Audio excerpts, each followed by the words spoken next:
الحمد لله وكفى وسلام على عباده الذين اصطفى أما بعد قال الله تبارك وتعالى نسوا الله فأنساهم أنفسهم صدق الله العظيم اللهم صل على سيدنا محمد وعلى آل سيدنا محمد وبارك وسلم اللهم صل على سيدنا محمد وعلى آل سيدنا محمد وبارك وسلم اللهم صل على سيدنا محمد وعلى آل سيدنا محمد وبارك وسلم۔ بہت ہی احترام کے قابل، بڑی عزت اور اکرام کے لائق بزرگوں اور عزیز دوستوں،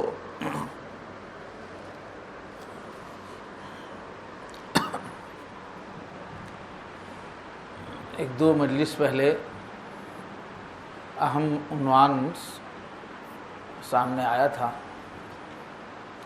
کہ ہم پہلی چیز ہے اپنے آپ کو پہچانیں کون ہے۔ دنیا کے اکثر انسان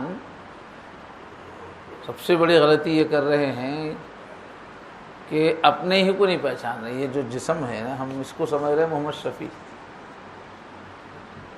میں جو بول رہے ہیں، یہ جو جسم کھانا کھاتا ہے، پانی پیتا ہے، کپڑے پہنتا ہے، گھر کے اندر رہتا ہے، جس جسم کو بیماریاں آتی ہیں اور جس جسم کو بیوی بچے کمانا کھانا یہ سب پڑتا ہے، اس جسم کو سمجھ رہے ہم لوگ دھوکے سے یہ میں ہوں۔ یہ بات آئی تھی، یہ تو سواری ہے، یہ جسم۔ ہم کون ہیں اصل میں؟ روح ہے، ہمارے اندر جو روح ہے، اللہ تعالیٰ کی جو پھونک ہے۔ ہماری روح ایسی چیز ہے کہ اس میں کوئی بھی برائی نہیں ہے، اس میں کینہ روح میں نہیں ہے، غیبت روح میں نہیں ہے، بدمعاشی روح میں نہیں ہے، غفلت روح کے اندر نہیں ہے، اصلاً اللہ کی یاد ہے۔ تو ہماری اصل حقیقت وہ روح ہے جو اللہ نے پھونکی حضرت آدم علیہ السلام کے اندر۔ جان الگ ہے، روح الگ ہے، یہ بتایا گیا تھا۔ جسم ہی کی حرارت کا نام جان ہے، سمجھے۔ جسم اور جان کتے میں بھی ہے، بلی میں بھی ہے، سب میں ہے، مگر روح ہمارے اندر یہ کتے بلی میں نہیں ہے، وہ جو انسانی روح ہے، جو اللہ کی پھونک ہے۔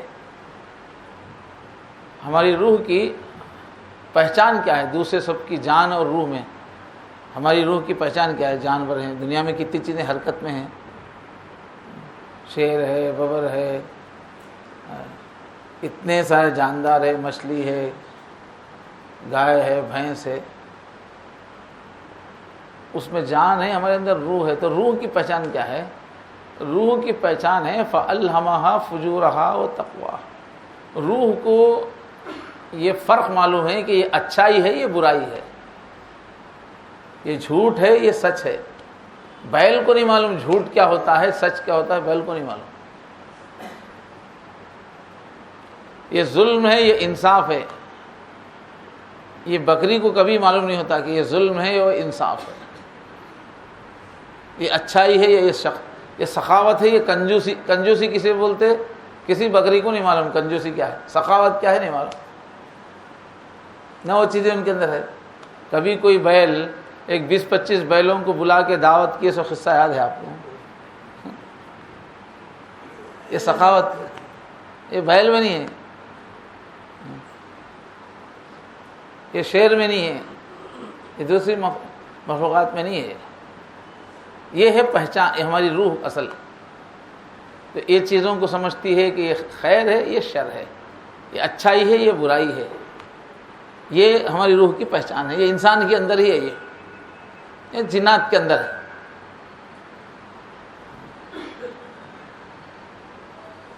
اور ہماری روح کی خوبی، یہ سب باتیں اس سے پہلے آ چکی، ذرا تازگی کے لیے دہرا رہا ہوں۔ ہماری روح کی اور خاص پہچان ہے، ہماری روح کو اللہ سے بڑا لگاؤ ہے، اپنے مالک کی یاد، مالک کو پانے کا جذبہ، مالک کو منانے کا جذبہ. اس لیے دنیا میں کہیں بھی انسان جنگل میں کیوں نہ ہو، وہ کچھ نہ کچھ پوجائیں کرتا رہتا ہے. اس کو احساس کہ کوئی ہم کو یہ پال رہا ہے، تو اس کے جواب میں وہ پوجائیں کرتا رہتا ہے.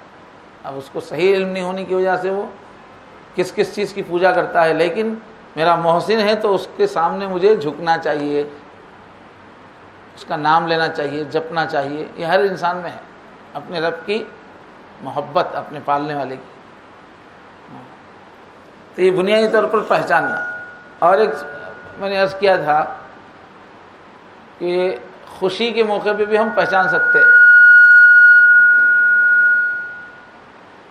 کہ بعض خوشیاں ایسی ہے جس کا تعلق جسم سے نہیں ہے، پھر بھی ہم کو خوشی ہوتی رہتی ہے. وہ خوشی کاہے کی ہے؟ روح کی. جیسے بڑے انتظار کے بعد کچھ کھانا آیا، اچھی مزے کی چیز آئی، لیکن اچانک جو ہے کوئی بہت ہی محتاج ضرورت مند آدمی ہمارے سامنے آیا، ہم نے اس کو دے دیا، خود نہیں کھایا، خود گھر چلے گئے، ہم گھر جا کے کھا لیں گے. وہ اچھی چیز اس کو دے دی، خود جا کے گھر میں کھا. اب دل میں خوشی ہوتی رہتی. یہ خوشی جسم کی نہیں، جسم کو تو کھلانے پہ خوشی ہوتی تھی. پسند کی چیز آپ خود کھاتے تو جسم کو خوشی ہوتی تھی. خود نہیں کھلا کے دوسروں کو دینے سے اب جو خوشی ہو رہی ہے یہ جسم کی خوشی نہیں ہے، یہ روحانی خوشی ہے. یہ چیزیں بتاتی کہ ہمارے اندر ایک روح ہے، اور ہم اصل جو ہے اسی روح کا نام ہے، جسم کا نام نہیں ہے. جسم تو جس طرح ہمارا لباس ہر سال 6 مہینے میں ہم لوگ کپڑے نکال کے رکھ دیتے، دوسرے کپڑے خرید لیتے ہیں، ایسی ہماری روح یہ کئی جسم پہنتی رہتی ہے. غالباً ہر 32 مہینے میں یہ پورا بدن اوپر سے نیچے تک نکال دیتی روح، پھر دوسرا بدن پہن لیتی. ابھی جو میرا بدن ہے یہ بدن آج سے 32 مہینے پہلے نہیں تھا. 33 مہینے وہ دوسرا بدن تھا، وہ ٹوٹ پھوٹ کے ختم ہو گیا. اب یہ دوسرا ہے، یہ بھی ختم ہو جائے گا، پھر تیسرا بنے گا. تو یہ تو جسم ہے، سواری ہے. اصل اس کے اندر جو ہے نا روح، وہ ہے محمد شفیع، جو اچھائی کر کے خوشی ہوتی ہے، برائی سے غم ہوتا ہے. یہ یہاں جو آپ یہاں آ کے بیٹھے ہیں نا، آپ کے جسم کو کیا ملنے والا ہے؟ یہاں یہ ٹرافک سے نکل کے آئے، کہاں سے آپ نکل کے آئے، اتنا سفر کر کے آئے. بعض لوگ تو دوسرے ڈسٹرکوں سے، دوسری ریاست سے بھی آئے. تو یہاں ان کے جسم کی کوئی چیز ملنے والی ہے؟ نہ تو کھانا ملے گا، نہ یہاں کپڑا دیا جائے گا، نہ تو مکان دیا جائے گا، کچھ نہیں دیا جائے گا. پھر وہ وہاں سے یہاں تک کائے کے واسطے آئے ہیں؟ یہ ان کی روح کی ضرورت لے کے آئی ہے، روح لے کے آئی ہے. اللہ کا ذکر سن کے مزہ کس کو آتا ہے؟ روح کا آتا ہے. حکمت کی باتیں، علم کی باتیں کس کو اچھی لگتی ہیں؟ روح کو اچھی لگتی ہیں. اس کا تعلق روح سے ہے. وہی روح ہم ہیں. اکثر انسانوں سے دھوکہ یہ ہو رہا ہے کہ جسم کو ہی میں ہوں سمجھ کر اسی کو کھلانا پلانا، اچھے سے اچھے ڈریسز، اچھے سے اچھی سواریاں، اچھے سے اچھی بلڈنگیں، اچھے سے اچھا فرنیچر، یہ سب کس کے واسطے ہے؟ یہ جسم کے لیے ہے. یہ نرم کرسی ہے، یہ راحت کس کو ہے؟ یہ جسم کو ہے. روح کو اس سے کیا تعلق؟ تو لوگ کیا کر رہے ہیں؟ پورے جسمانی کاموں میں اپنی زندگی گزار رہے ہیں، جبکہ جسم کو چھوڑ کے ہر تھوڑے دن میں چھوڑتے ہیں، چھوڑ کے دنیا سے جانا. اپنے آپ کو نہیں پہچان رہے. ہم جو ہے وہ روح ہے، جو اس دنیا کے بننے سے پہلے سے ہے. زمین کے بننے سے پہلے روح ہے. ہمارا جسم کے بننے سے پہلے، زمین کے نہیں، جسم کے بننے سے پہلے مدتوں سے روح ہے پہلے سے. اور یہ جسم مر جاتا ہے تو بھی ہماری روح مرتی نہیں ہے، منتقل ہوتی، شفٹ ہوتی ہے. خالی کبھی بھی جو مرتا ہے تو وہ بدن کی موت ہوتی ہے، جسم کی. روح کی موت نہیں ہوتی. روح تو خالی شفٹ ہوتی ہے، اپنے دوسرے اس میں جاتی. قیامت کا بھی دن آئے گا تو روح بے ہوش ہو جائے گی، ختم نہیں ہوگی. پھر جب دنیا پھر بنے گی تو پھر ہوش میں آئے گی تو پھر کبھی پھر مرنے کا قصہ ہی نہیں ہے. اس کو ہمیشہ رہنا، چاہے جنت میں جاؤ مرنا نہیں ہے، دوزخ میں جاؤ مرنا نہیں. تو روح کو موت نہیں ہے، جسم کو موت ہے. وہ ہے اصل محمد شفیع. یہ نہیں ہے۔ تو اس سے پہلے ایک بیان ہوا تھا کہ اس روح کی ترقی میں سب سے پہلا اسٹیج کیا رہتا ہے کہ یہ روح اس جسم میں رہنے کی وجہ سے، اس جسم کو اللہ نے اس کا گھر بنایا ہوا ہے، اس کا ٹھکانہ بنایا ہوا ہے، اس جسم سے جتنی بھی برائیاں ہوتی ہیں، جتنے بھی اعمال ہوتے ہیں، فوراً اس کا اثر روح کے اندر چلا جاتا ہے۔ جھوٹ زبان بولتی ہے مگر میلی روح ہو جاتی ہے، غیبت زبان کرتی ہے مگر روح میلی ہو جاتی ہے۔ جو حضور نے فرمایا جیسے آدمی گناہ کرتا ہے اس کے دل پہ دھبا آ جاتا ہے، تو یہ دل روح کے مرکز کو بولتے ہیں اصل میں، ورنہ یہ جو سینے کے اندر جو گوشت کا ٹکڑا ہے جس کو دل بول رہے پمپنگ کر رہا ہے، اس پہ گناہ کرنے سے دھبا نہیں آتا۔ یقین نہیں آیا تو آپریشن کر کے دیکھ لو، جتنے بڑے بڑے گناہ گار ہیں ان کا دل اندر سے نکالے تو کوئی دھبا نہیں رہتا، مست رہتا، تازہ رہتا۔ اب بہت روزے رکھنے والا، گناہ سے بچنے والا، تھوڑا کھانے والا، اس کا دل دیکھے تو ذرا ڈھیلا کمزور رہتا۔ تو گناہ گار کا دل ہی زیادہ ٹماٹر کے ویسا رہتا اچھا۔ تو یہ جو دھبا آتا کس پہ آتا ہے؟ روح پہ آتا ہے۔ روح چونکہ دل میں رہتی ہے اس لیے دل کا لفظ بولا گیا ہے، ورنہ روح جو ہے وہ گوشت کا نام نہیں ہے، قلب، قلب اس روح کے نور کا نام۔ تو ہمارے بدن سے ہم دنیا میں جینے کے لیے بدن چاہیے، بدن ہے تو کھانا پینا سب ضروریات ہے، کھانے پینے میں ذرا ضرورت سے زیادہ ہوتے ہی روح پہ اثر پڑ جاتا، وہ کمزور ہو جاتا۔ جسم کی ضروریات ہی ہم جیسے ہی بیلنس سے ہٹ کے ذرا اس میں بڑا کرتے ہماری روح جو ہے اس پہ بیماری ہو جاتی ہے۔ تو جسم جو کچھ کرتا ہے اس کا اثر روح پہ پڑتا ہے، روح گندی ہو جاتی۔ روح کی فرسٹ اسپیشلٹی کیا ہے؟ وہ پاک چیز ہے، روح ناپاک نہیں ہے، پاک ایک دم۔ لیکن اس بدن میں رہنے سے سب سے بڑا روح کو پرابلم یہ ہوتا ہے کہ بدن کچھ کرتے ہی روح ناپاک ہوتی ہے۔ اس بدن میں رہتے ہوئے اپنے آپ کو ناپاک گندا ہونے سے بچانا، یہی چیلنج ہے روح کے واسطے۔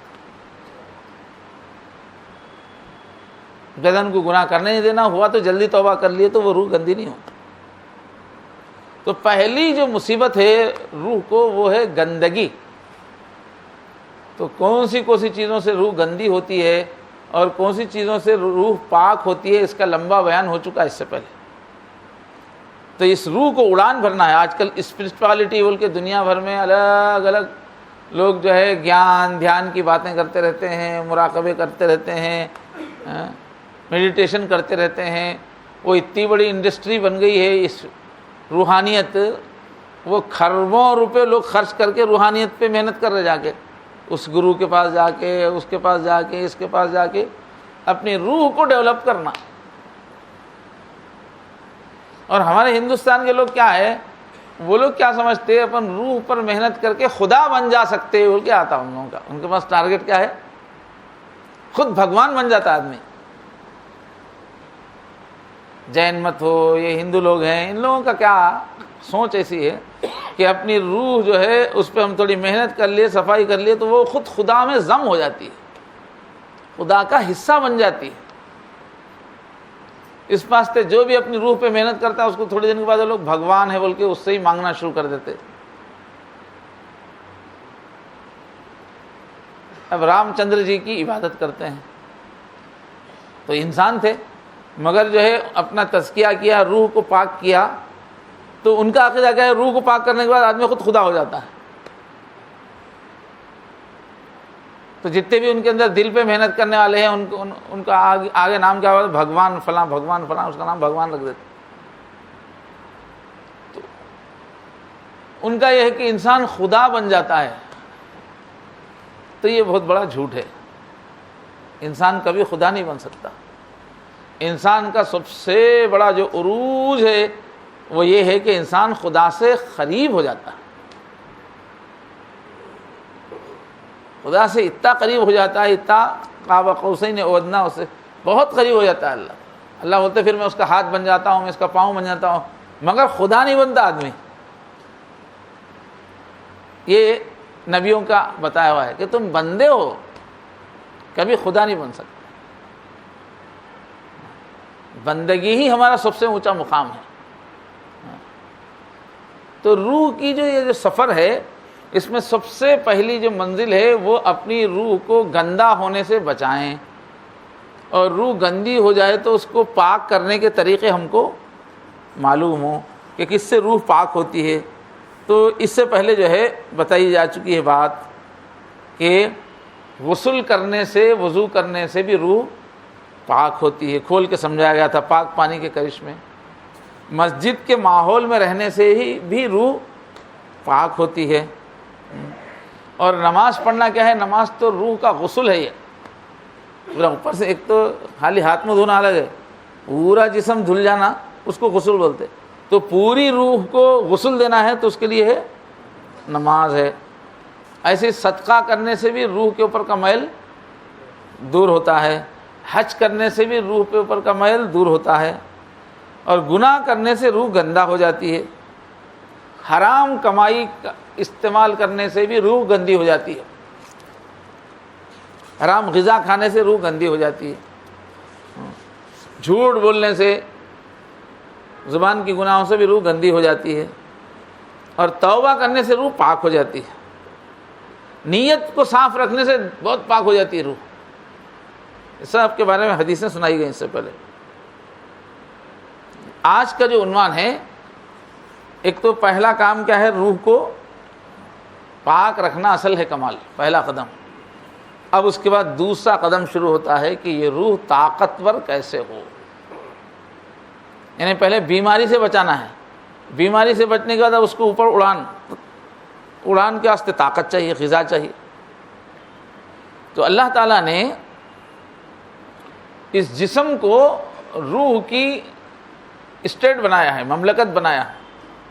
حکومت روح کی ہونا چاہیے. کمزور روح رہے گی تو حکومت جسم کی ہو جاتی ہے. روح کی حکومت ہونا چاہیے.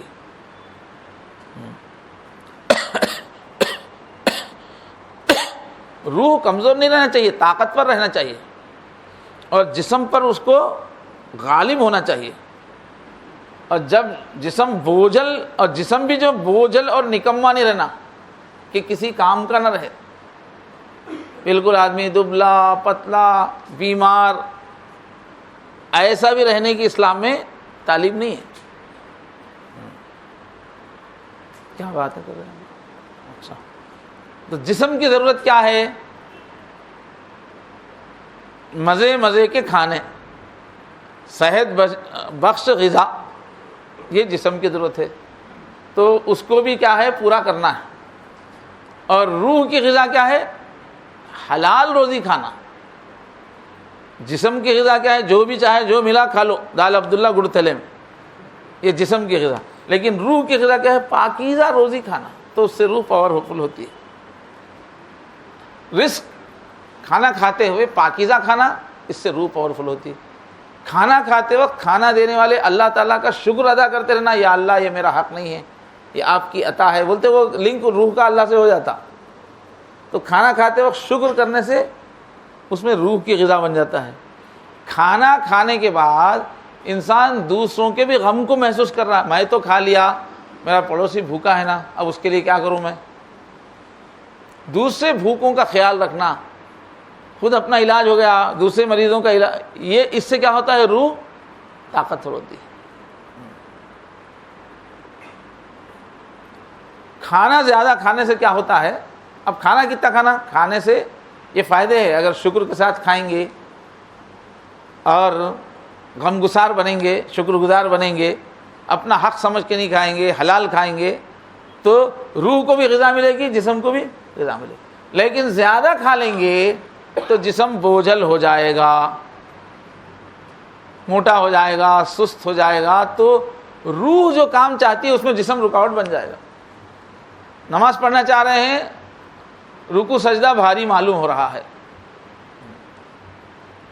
جسم جیسے ہی بھاری ہوگا فوراً روح جو ایکٹیویٹیز چاہ رہی ہے، جو اس کی غذا ہے، اس میں جسم رکاوٹ بن جائے گا.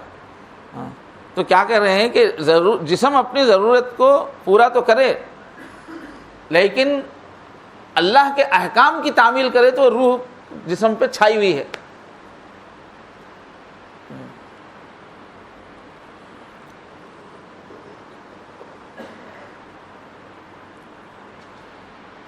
اللہ کے احکام کو نظر انداز کر کے کھا رہا ہے آدمی تو گویا روح کی حکومت جسم پر نہیں ہے.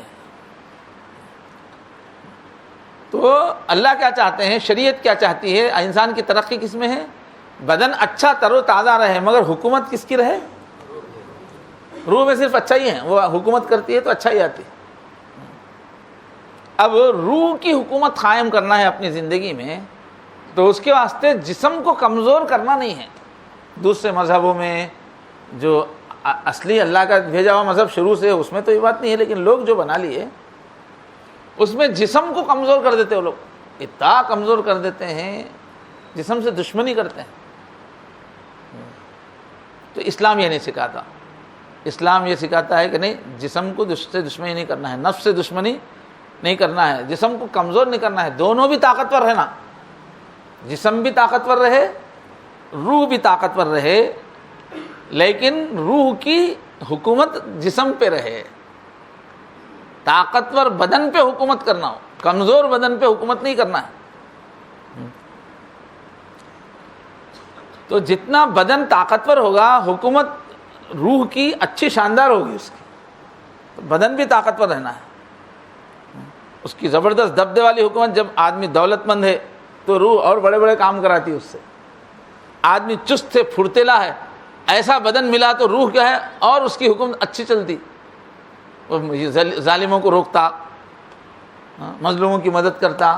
روح جو چاہتی وہ کام کب ہوتا ہے؟ جب بدن پھرتیلا ہے، چست ہے، صاحب اقتدار ہے، ہاتھ میں پاور ہے، گورنمنٹ ہاتھ میں، ایسا بدن ہے تو اب روح کو کام کرنے میں اور سہولت ہوتی. وہ پوری رعایا کی بھلائی کا کام کرتا، پورے آفس کے اندر اچھے کام کرتا. تو جسم اقتدار والا ہے. صاحب علم آدمی دنیاوی علم رکھنے والا ہے، سائنٹسٹ ہے، ڈاکٹر ہے، لائر ہے، پھر اس کی روح بھی پاورفل ہے تو وہ لائر بہت انسانوں کی خدمت کرے گا، وہ ڈاکٹر انسانوں کی بہت. تو جسم جتنا علم والا ہے اتنا روح کی حکومت اچھی ہوگی. تو جسمانی وجود چاہے جتنا شاندار ہو، اسلام یہ بولتا ہے کہ اس سے کوئی رکاوٹ نہیں ہے. تم کیا کرو، روح کو اس کے اوپر سوار کر دو، روح کو اس سے طاقتور بناؤ تو پھر ایسا مومن صحیح ہے، بہتر ہے. کہ جسم بھی پاورفل ہے، دنیاوی بھی پورے اس کے اندر صلاحیتیں ہیں، مگر جسم کا غلبہ نہیں ہے، روح کا غلبہ. تو حضور نے فرمایا المؤمن القوی افضل من المؤمن الضعیف. ایک طاقتور جو مسلمان ہے، مومن ہے، وہ بہتر ہے کمزور مسلمان سے. دبلا ہے، پتلا ہے، بیمار ہے، اس سے افضل صحت مند مومن ہے. لیکن خیر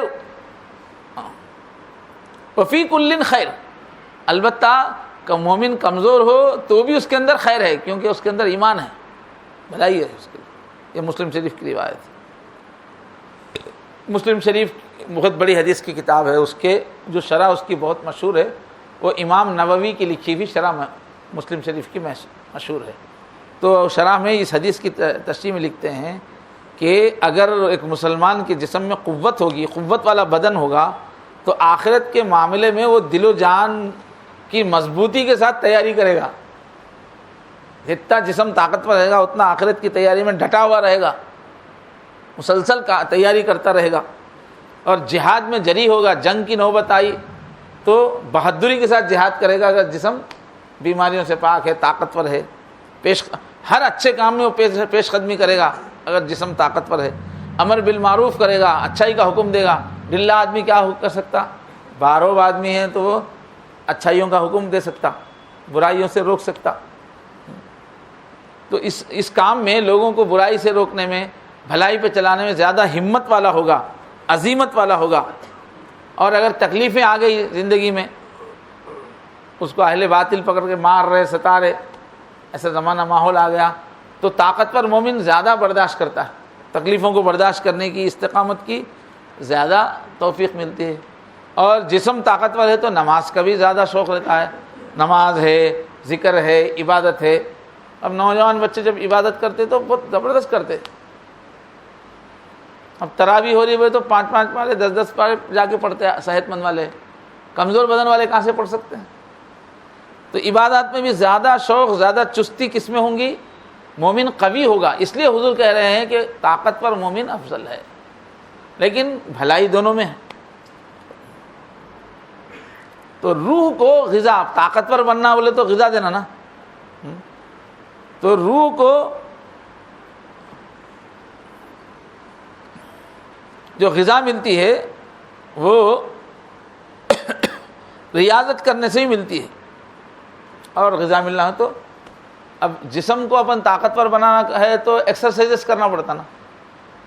کوئی بھی آدمی پہلوان بننا چاہ رہا ہے تو 2 کام کرنا پڑتا ہے، ڈائٹ اچھی لینا، ایکسرسائز کرنا. 2 کام کرے تو آدمی طاقتور ہوتا. خالی ڈائٹ لے رہا، ایکسرسائز نہیں کر رہے تو تھیلا بن جاتا. خالی ایکسرسائز کر رہا اور کھانا صحیح نہیں کھا رہا تو ڈمبل اٹھانے جا کے نیچے گر جاتا.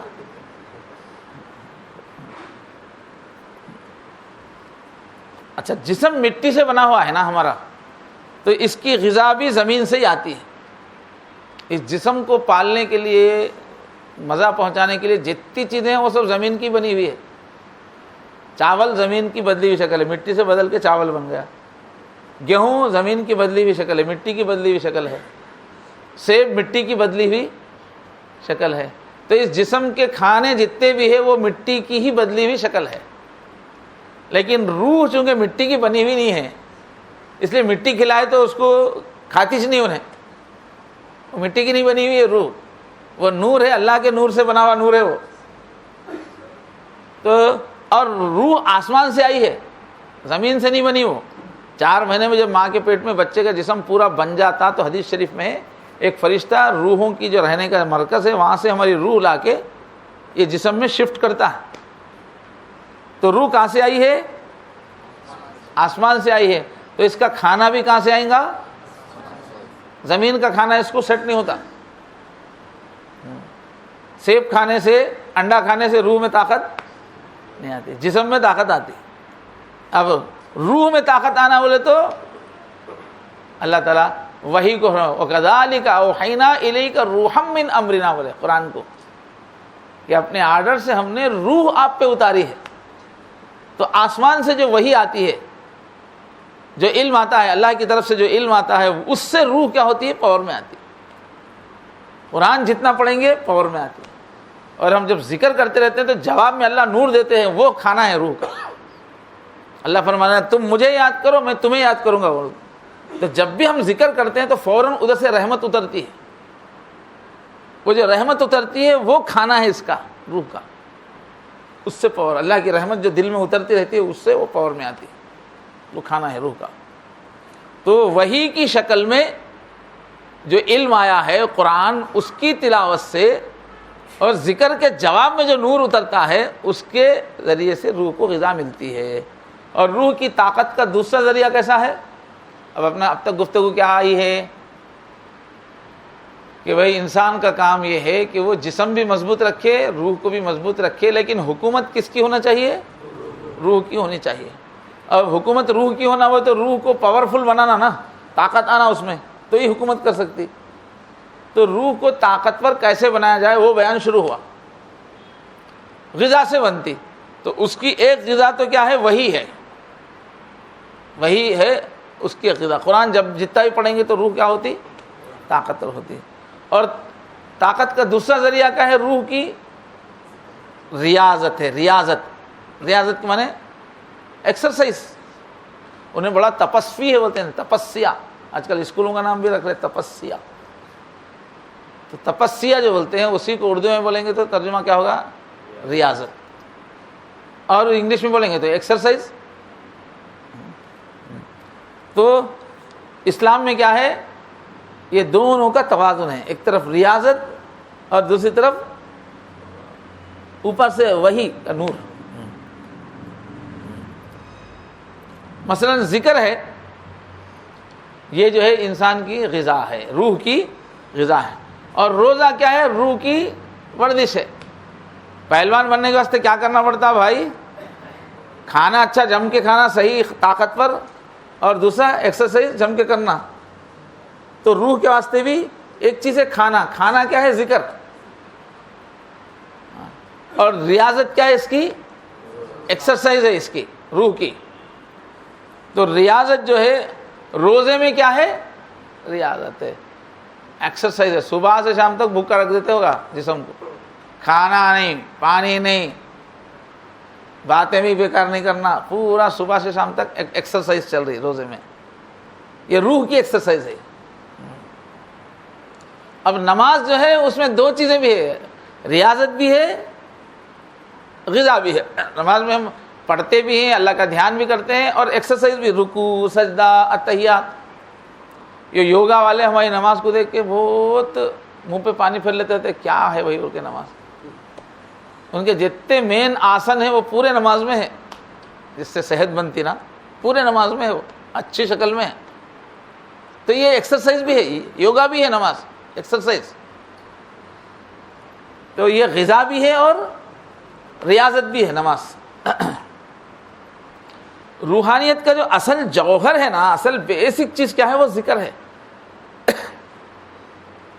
اس لیے جس کے زندگی میں اللہ کا ذکر نہیں ہے اس کے اندر روحانیت رہ ہی نہیں سکتی. روح کو جتنی طاقت آتی ہے وہ سب اللہ کی یاد سے آتی. تو جس کی زندگی میں اللہ کی یاد ہے اسی کی روح میں طاقت رہے گی, روحانیت اسی کے اندر ہے. جو لوگ ذکر نہیں کر کے دوسرے الٹے سیدھے دوسرے کام کرتے ہوئے الگ الگ طاقتیں پیدا کر رہے ہیں, ان کی روحانیت دھوکہ ہے. اب کتنے لوگ جو ہے جادو سیکھ کے اپنی روح کو پاورفل بنا رہے ہیں, الگ الگ قسم کی چیزیں کر کے روح سے کام لے رہے ہیں, ورزشیں کرا کے اس کو. اللہ کا ذکر نہیں ہے ان کی زندگی میں, ایک اللہ کا. بہت ساری ان کے اندر طاقتیں آ رہی ہیں, تو وہ پورا ایک دھوکہ ہے. اس لیے کہ روح اللہ کی پھونک ہے, اللہ کی یاد سے ہی اس کو غذا ملتی ہے.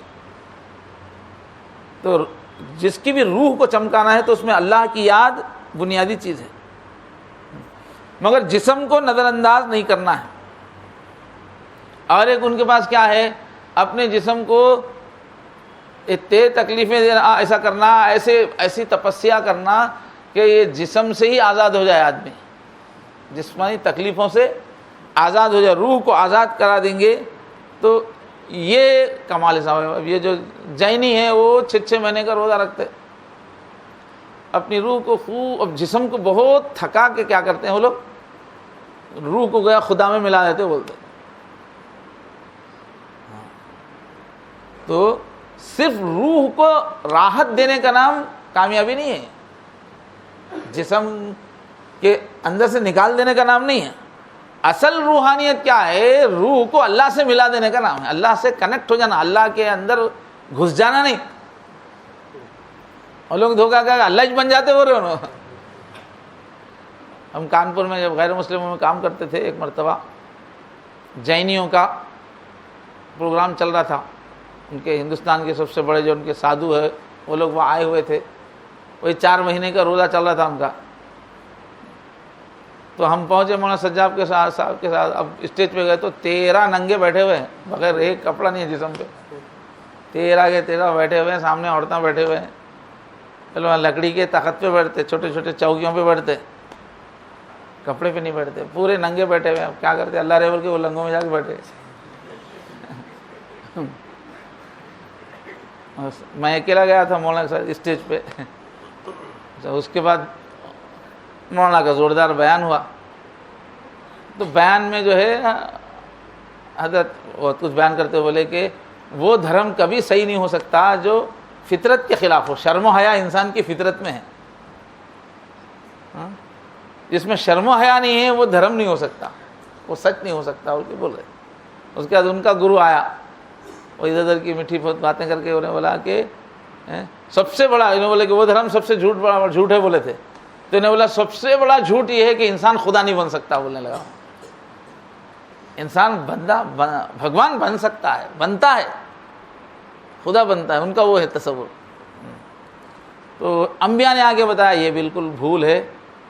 کوئی اللہ اللہ ہے, بندہ بندہ ہے, کوئی اللہ نہیں بن سکتا. کمال کیا ہے, تم اللہ تعالیٰ کے پسندیدہ بن جاؤ, اللہ کے قریبی بن جاؤ, قرب حاصل ہو سکتا ہے, اس سے وابستہ ہو سکتے ہو, اللہ سے کنیکٹ ہو سکتے ہو, اللہ کے اندر ضم نہیں ہو سکتے. تو روح کی آخری جو اڑان ہے وہ اللہ سے کنیکٹ ہو جانا ہے. اب اس کا اظہار جب بھی ہم ذکر کرتے ہیں تو وہ کنیکشن ظاہر ہوتا. تو اللہ سے وابستگی, ہمارا اٹیچمنٹ جو ہے وہ ذکر سے ظاہر ہوتا. اس لیے حدیث میں ذکر کو انسان کی زندگی قرار دیا گیا. اٹیچ ہے اللہ سے روح اس کی. مثل الذی یذکر ربہ والذی لا یذکر ربہ کمثل الحی والمیت, کہ جو اپنے رب کا ذکر کرتا ہے اور ذکر نہیں کرتا, اس کی مثال ایسی ہے جیسے زندہ اور مردے کی مثال ہے. ذکر نہیں کرنے والا لاش کی طرح ہے, ذکر کرنے والا زندہ کی طرح ہے. تو انسان اللہ سے جڑنے کا ایک ہی راستہ ہے, ذکر. یہ بخاری شریف کی روایت تھی. ابن القیم کہتے ہیں کہ دل کو زندگی ذکر سے ملتی ہے. شیخ الاسلام ابن تیمیہ سے سنا ہے کہ دل ذکر کے بغیر ایسے ہی بے چین رہتا ہے جیسے مچھلی پانی کے بغیر تڑپتی ہے. انسان کا جو مومن کا جو دل ہے وہ اس طرح سے اللہ تعالیٰ کی ذکر سے ہی تسلی پاتا ہے. اور ذکر سے روح کو تری ملتی ہے. اس لیے حضور ذکر کرنے کے لیے جب حکم دیے تو الفاظ ایسے بولے, لا یزال لسانک رطبا من ذکر اللہ, تم ایسا کرو کہ تمہاری زبان ہمیشہ اللہ کی ذکر سے تر رہے, گیلی رہے. تو گیا اللہ کی ذکر سے روح کو کیا ملتی ہے؟ ٹھنڈک ملتی ہے, تری ملتی ہے, تازگی ملتی ہے. اور ذکر ہماری روح کا محافظ بھی ہے. اس روح کے اوپر گندگی نہ آئے, شیطان سوار نہ ہو, اس کے واسطے محافظ کون ہے؟ ذکر ہے. اس لیے کہ حدیث شریف میں ہے کہ کسی کا دشمن تیزی سے پیچھا کر رہا ہے, بڑا بھگا رہا ہے دشمن, پیچھے سے جان لینے کے لیے آ رہا ہے, اور اچانک اس کو ایک محفوظ قلعہ مل گیا, ایک قلعہ مل گیا, اس میں گھس گیا, گیٹ بند ہو گئی. اسی طرح جیسا قلعہ ایک آدمی کو بچا لیتا ہے, ایسے ہی شیطان سے بچانے والی چیز صرف اللہ کا ذکر ہے. ہم میں سے ہر ایک کے پیچھے شیطان ہر وقت بھاگ رہا ہے, اس سے بچنا ہے تو کیا ہے؟ ذکر. ترمذی شریف کی روایت ہے, جیسے ذکر میں کیفیت میں آ جائے گی وہ باہر رہ جاتا, اپن قلعے کے اندر آ جاتے ہیں. تو اور ذکر سے روح طاقتور ہو جاتی ہے, پھر شیطان اس کو بگاڑ نہیں سکتا. حدیث شریف میں کیا, جب آدمی جیسے اللہ کا ذکر کرتا ہے شیطان فوراً اپنا سونڈ کھینچ لیتا ہے, اس میں وسوسہ نہیں ڈال سکتا. جب غافل ہے فوراً سونڈ اندر ڈال کے وہ وسوسے ڈالتا ہے. تو جسم روح طاقتور رہتی ہے, شیطان اس کا بگاڑ نہیں سکتا ذکر کی وجہ سے. تو روح کی صحت کی جو فکر کرنے والے ہیں وہ ہمیشہ سے ذکر کی قیمت کو جانتے ہیں, اس لیے پورے اللہ والے ذکر پہ زور دیتے ہیں. ابن تیمیہ رحمۃ اللہ علیہ کا لکھا ہوا ہے کہ ایک دن میں ان کی خدمت میں حاضر ہوا, ان کے شاگرد کہتے ہیں, انہوں نے فجر کی نماز پڑھی اور ذکر میں مشغول ہو گئے. آدھا دن تک ذکر کیا انہوں نے, بیٹھ کے آدھا دن تک ذکر کرتے رہے. پھر فرمایا یہ میرے دن کی غذا ہے, دن کا کھانا نہ کھاؤں تو اپنی قوت کو کھو دوں گا, یہ میرا ناشتہ ہے, یہ ناشتہ اگر نہیں کرا تو میں قوت میری چلی جائے گی. نہیں تو روح کا ناشتہ کیا ہے؟ ذکر ہے. ذکر کرے گا تو روح طاقتور رہے گی. تو کتنا کیوں نہ آدھا دن تک ذکر کیے بیٹھ کے.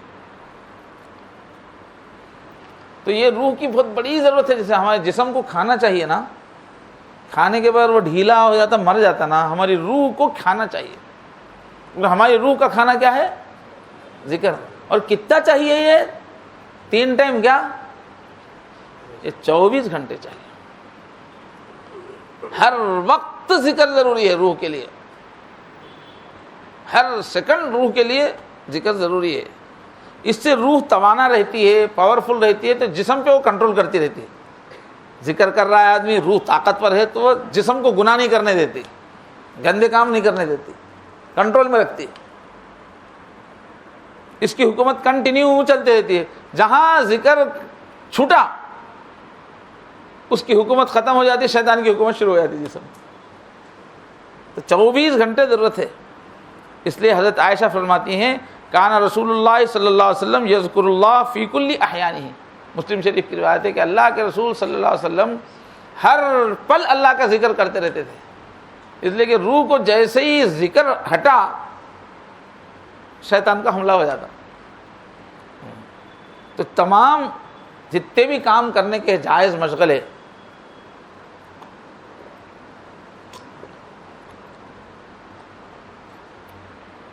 کھانا جائز ہے، پینا جائز ہے، سونا جائز ہے، کمانا جائز ہے، ہنسنا جائز ہے، یہ جتنی بھی چیزیں جائز ہے یہ کام کرتے ہوئے ایک سیکنڈ کے لیے بھی ذکر نہیں چھوڑنا. جائز مشاغل کے ساتھ ساتھ ذکر چلتا رہے. اب ایسا ذکر تو ہمیشہ زبان سے نہیں ہوتا، دل سے ایسا ہوتا. مشق کرنے کے بعد کچھ بھی آپ کر رہے ہوں مگر دل ذکر ہر وقت چلتا رہے، وہ تو اس دل کا ذکر ہے وہ. تو اس میں کیا ہوتا ہے، جسم کے جتنے ضروری تقاضے ہیں، کھانا پینا کپڑا کھیلنا کودنا ہنسنا، یہ سب بھی پورے ہوتے رہیں گے اور ساتھ ساتھ میں روح کو بھی غذا ملتی رہے گی. یہی اسلام سکھاتا ہے. بس ہر کام کے شروع میں دعائیں اگر ہم کو اس کام میں ذکر گھسا دیتی، کماتے وقت بھی ذکر کے ساتھ، لڑتے وقت بھی ذکر کے ساتھ، جنگ کے وقت بھی ذکر کے ساتھ. اس طرح کیا ہوتا ہے، جسم کے بھی تقاضے پورے ہوتے ہیں اور روح کی بھی غذا ملتی رہتی ہے. اچھا، روزہ کیا ہے؟ ریاضت ہے، ایکسرسائز ہے. متعینہ وقت میں فجر کے وقت سے لے کر مغرب تک جسم کو روح کا مطیع بننے کی مشق کرائی جاتی ہے. اس میں جسم کے روک دیتے، جب تیری کچھ بھی نہیں سنی ہوں گی، آج شام تک مغرب تک روح جو بول رہی وہی کرنا. کھانا کھاؤں تو نہیں تو بول رہا، اب حکومت تیری نہیں چلنے والی، روح کی. کھانا نہیں کھانا. پانی پیوں، جسم بول رہا تیری نہیں چلے گی، روح کی چلے گی. جھوٹ بولیں گے، ناچیں گے، بیوی کے پاس جائیں گے، نہیں تیری نہیں چلے گی. پورا دن بھر مشق ہے کہ اے انسان، اے جسم، تو روح کا مطیع بن جا، روح کی آرڈر کو پورا کرنے والا بن جا. اس کی پریکٹس ہے روزے میں.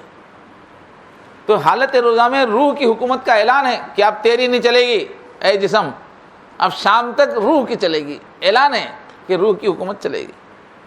اب جسم جو ہے اس کے سامنے سر جھکا لیتا ہے. بھوک پیاس جنسی خواہش ایسے جو فطری جذبات ہے اس پر بھی پابندی لگ جاتی ہے. جو انسان کے اندر نیچر میں ہے اس کے بغیر جین، اس پہ بھی پابندی لگ جاتی ہے روزے کے گھنٹوں میں، جتنی دیر روزہ ہے. تو جب اصل جو ضرورت کی چیزیں ہیں وہی روک دے رہے ہیں تو ناجائز چیزیں کیسے سر اٹھائیں گی؟ اس لیے ناجائز خواہشات بھی دم توڑ دیتی ہیں. گویا آدمی کا جو وجود ہے، آدمی کی جو ذات ہے، اس پہ کرفیو لگائے تھے. روزے کرفیو میں گھر سے باہر نکلنا نہیں، سب لگائے تھے. دن بھر کا کرفیو جسم کے اوپر. اس میں کیا ہوتا ہے، جسم قید ہو جاتا ہے، روح آزاد رہتی. روح کو ہر نیکی کرنے کی روزے میں اجازت ہے. نماز پڑھو، ذکر کرو، تلاوت کرو، صدقہ کرو، انہیں آزاد ہے. روح تو پورے نیکیاں کرنے کے لیے آزاد ہے، مگر جسم قید ہے. کھانا بھی نہیں، برائیاں کرنے کی دور کی بات ہے، کھانا بھی نہیں، پانی بھی نہیں. تو جسم قید ہو گیا، روح آزاد ہوگی روزے کے. اب یہ بات کیا ہے، وہ تو میٹیریلزم کے خلاف ہے، ایک دم مادہ پرستی کے خلاف ہے. مادہ پرستی میں کیا ہوتا ہے، بس رات دن جسم کو ہی پالتے رہتے، روح اندر قیدی بن کے رہتی. زبردست بنگلہ ہے، زبردست کاریں کھڑی ہوئی ہے، سب لوٹ کا پیسہ ہے. دل اندر سے لپ لپ مار رہا، یہ حرام ہے حرام ہے حرام ہے، مگر دل کی سننے والا کوئی بھی نہیں ہے. مست اے سی میں بیٹھ رہا، کھا رہا، ڈکارا لے رہا، جسم مزے میں، اندر کی روح جو ہے ارے ظلم ہے ظلم ہے، ہلو بول رہی انہیں قید ہے. یہ حرام کا کہا ہے تو فلاں کو قتل کر کے وہ پیسے سے گھر بنائے سو ہے، تو روح قید ہے، کچھ نہیں بول سک رہی. جسم مست حرام کی کمائی لے کے عیش کر رہا. تو یہ ہے میٹیریلزم کی دنیا، مادہ پرستی کی. تو اسلام میں جو روزہ ہے اس کی خوبیاں ہیں کہ اس میں کھانا پانی ہی نہیں روکتے. دوسروں کے پاس کیا ہے، وہ تو خالی کھانا پانی روک دیے تو وہی روزہ ہے. مگر ہمارے پاس کیا ہے، ذکر ہونا ساتھ میں، شغل ذکر بھی ہونا. حضور فرمایا کہ کوئی آدمی اگر خالی بھوکا رہا پیاسا رہا تو سوائے بھوک پیاس کے اس کو کچھ نہیں ملے گا. اس کو جھوٹ سے بچنا ہے، اس کو غیبت سے بچنا ہے. اس کو تو ساتھ میں جسم کو دبانے کا بھی کام چل رہا ہے ہمارے روزے میں، روح کو اڑانے کا بھی. اس لیے خوب تلاوت چلتی رہتی رمضان میں، روح کو بھی اوپر لے جانے کی کوشش ہوتی ہے. اس طرح سے اعلیٰ مقاصد حاصل ہو سکتے ہیں. صرف بھوک پیاس سے جسمانی تقاضوں کا زور تو ٹوٹ جاتا ہے، لیکن روح طاقتور نہیں ہوتی صرف بھوکا رہنے سے. ساتھ میں نمازیں پڑھ رہے ہیں، عبادتیں کر رہے ہیں، صدقہ کر رہے ہیں، رمضان میں صدقے خوب چلتے رہتے، اس سے جو ہے طاقت آتی ہے۔ اصل مقصد تو روح کو طاقتور بنانا ہے، جسم کو کمزور کرنا روزے کا مقصد نہیں ہے، بلکہ ذرا پابندیاں لگا کے اس کو قید میں رکھ کے روح کو پاور میں لانا مقصد ہے، طاقتور بنانا مقصد ہے۔ اس لیے بولے کہ دن میں پابندی لگا، بس رات ہوتے ہی پورے پابندیاں چھوڑ دو۔ اب رات آ گئی ہے تو کھاؤ پیو، بیوی کے پاس بھی جا سکتے ہیں، حلیم بھی کھا سکتے، رات میں پابندی ہٹا دے رہے، کیونکہ دن میں جو کمزوری ہو گئی تھی وہ رات میں اس کو آدمی دور کر لے۔ تو رات میں پابندی نہیں ہے، حلال طیب چیزیں کھا کے مصروف عبادت ہو سکتا ہے رات میں۔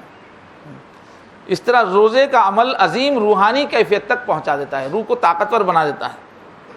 اور چونکہ یہ روزہ پورے رمضان 30 مہینے تک ریپیٹ ہوتے رہتا ہے روزہ، تو اس سے بہترین طاقت بنتی ہے۔ اور رمضان جو ختم ہوتا ہے ہمارے پاس، چلو آج سے سب آزاد بول کے ایسا عید نہیں ہوتی، اب تک 30 دن تک جو ہے یہ حرام وہ حرام نہیں کھانا، اب چلو آج عید کا دن ہے سب حلال، ایسا نہیں ہے۔ عید کے دن ہم جو ہے ہمارے پاس شراب پی کے عید کرنے کا نہیں ہے، ناچ لیتے ہوئے عید کرنے کا نہیں ہے، کہ ہمارے پاس جو ہے پرہیزگار والی زندگی پہ ہی وہ ختم بھی ہوتا ہے پھر رمضان۔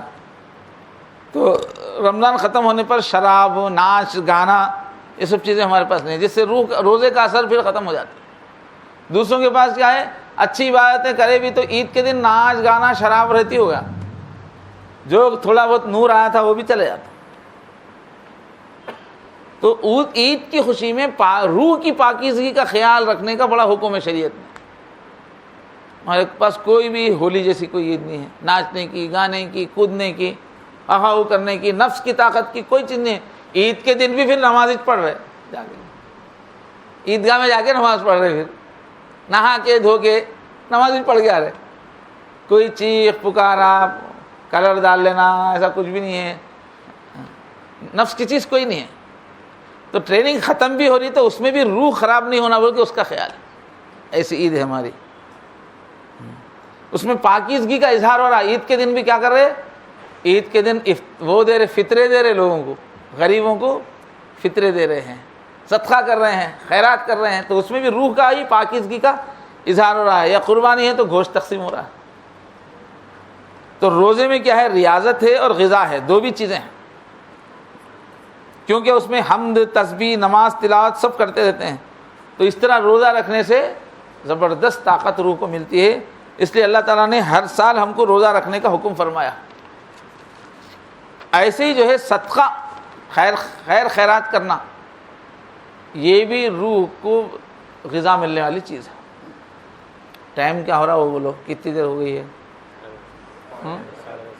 10:30 ہو رہا ہے، 10:25 ہو گئے ہیں۔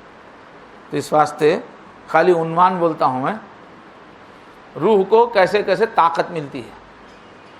تو صدقہ خیرات کرنے سے زبردست طاقت ملتی ہے، روح کو پاورفل ہوتی ہے، خیرات کرنے سے، تفصیل پھر کسی وقت بتائیں گے۔ ایسے ہی نماز کے ذریعے سے تفصیل ہے اس کے اندر، میں خالی نام دے رہا ہوں، اس سے پہلے میں نماز کا تذکرہ کیا وہ سرسری تھا، اب یہ مستقل بیان ہے کہ نماز سے کیسے کیسے انداز میں روح طاقتور ہوتی ہے، وہ بھی میں چھوڑ رہا ہوں۔ ایسے ہی تقوی اختیار کرو بولے نا، گناہوں سے بچتے رہنے سے، اس سے بھی روح بہت طاقتور ہوتی ہے۔ ایسے ہی احسان نیکیاں کرتے رہنے سے، تقوی برائی سے بچنے کو بولتے ہیں، احسان نیکیاں کرنے کو بولتے ہیں۔ تو احسان ایک ایک عمل کو سجا کے سنوار کے کرنے سے بھی روح کو جو ہے طاقت ملتی ہے۔ اور روح کیا ہے ہماری، علم کی پیاسی ہے۔ کون سا علم؟ اللہ کو پہچاننے منانے میں جو چیز کام آتی ہے اس کا علم، کی غیب سے علم چاہتی روح، غیب سے آئی ہوئی نا، آسمانوں کا علم چاہتی، جو آسمانوں میں جو اللہ ہے ان کو پہچاننے کا علم، ان کو راضی کرنے کا، وہ ہماری روح کے اندر ہے، وہ جو وحی کا علم ہے۔ ایسے جسم بھی علم چاہتا ہے، مگر کون سا ہے، یہ جو اس کالجوں میں جو سائنس پڑھائی جا رہی ہے نا، وہ پورا علم کیا ہے، جسم کو فائدہ پہنچانے کا، پنکھا کیسا بنانا، ہوائی جہاز کیسا بنانا، یہ سب جسم کو راحت کا علم ہے وہ سب۔ لیکن روح کون سا علم چاہتی ہے، جس سے کائنات کی حقیقت معلوم ہو، اللہ کی حقیقت معلوم ہو، غیب کی حقیقت معلوم ہو۔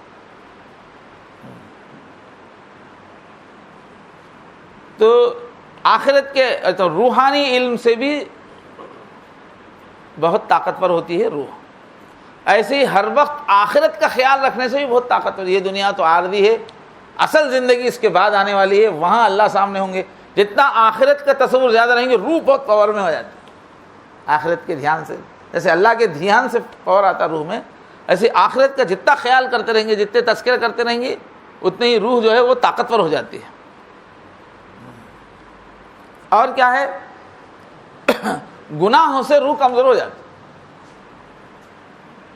اور بھی روح کی طاقت کا انتظام کیا ہے، پاکیزہ لوگوں کے ساتھ اٹھنا بیٹھنا، اس سے بھی روح کو بہت طاقتور ہونے کا موقع ملتا ہے. دنیا میں جو نیک لوگ ہیں، اس لیے حضور نے فرمایا کہ ایسے لوگوں کے پاس بیٹھو کہ ان کو دیکھیں تو اللہ یاد آئے. اذا رؤوا ذکر اللہ.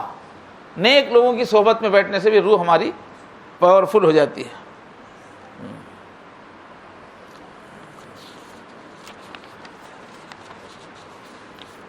ایک تو ہے نیک لوگوں کے پاس جا کے بیٹھنا، اس سے دوسرے ایسے اجتماعات، روحانی محفلیں جس میں آخرت کی باتیں ہو رہی ہیں، کچھ اللہ کی باتیں ہو رہی ہیں، ایسی محفلوں سے بھی روح کو طاقت ملتی ہے. جیسے حضرت معاذ رضی اللہ عنہ ہے، اپنے ساتھی اسود بن ہلال سے کہتے ہیں چلو کچھ دیر بیٹھ کر ایمان کا مزہ اڑاتے ہیں. بیٹھ کے ایمان کی باتیں اللہ کا ذکر کرتے تھے. ایسے بہت بڑے صحابی ہیں عبداللہ ابن رواحہ، وہ اپنے ساتھیوں کا ہاتھ پکڑ کے بولتے تعال نؤمن باللہ، آؤ جی تھوڑی دیر اللہ تعالیٰ پر ایمان لائیں گے. ایمان کی محفل، اور بیٹھ کے ذکر کرتے تھے. پھر آؤ ذکر کریں، اپنے ایمان کو بڑھائیں. مصنف ابن ابی شیبہ میں ہے. حضرت عمر رضی اللہ عنہ بھی اپنے ساتھیوں سے بولتے تھے چلو آؤ ایمان بڑھائیں. پھر بیٹھ کے لوگ اللہ کا ذکر کرتے تھے. تو مجلسیں دینی. عمر بن عبدالعزیز 5ویں خلیفہ راشد، جن کے زمانے میں بہت اسلام پھیلا. پہلے تو شہزادے تھے، بہت ناز نخرے والے تھے، پھر توبہ کر لی انہوں نے، خلیفہ بنتے تو بہت دین پھیلا. تو یہ لوگ کیا کرتے، ہر رات میں سونے سے پہلے ایک محفل لگاتے تھے جس میں علم والے جمع ہو کر تھوڑی دیر موت کا ذکر کرتے تھے، قیامت کا ذکر کرتے تھے، آخرت کا سو مل کے تھوڑی دیر روتے تھے. اس کے بعد جو ہے گھروں کو چلے جاتے تھے.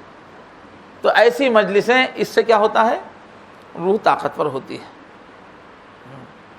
اور جب روح طاقتور ہو جاتی ہے تو پھر انسان کے اندر زبردست طاقت آ جاتی ہے، کام کی طاقت بہت بڑھ جاتی ہے. اب حضرت تھانوی رحمۃ اللہ علیہ 1200 کتابیں لکھے ہیں.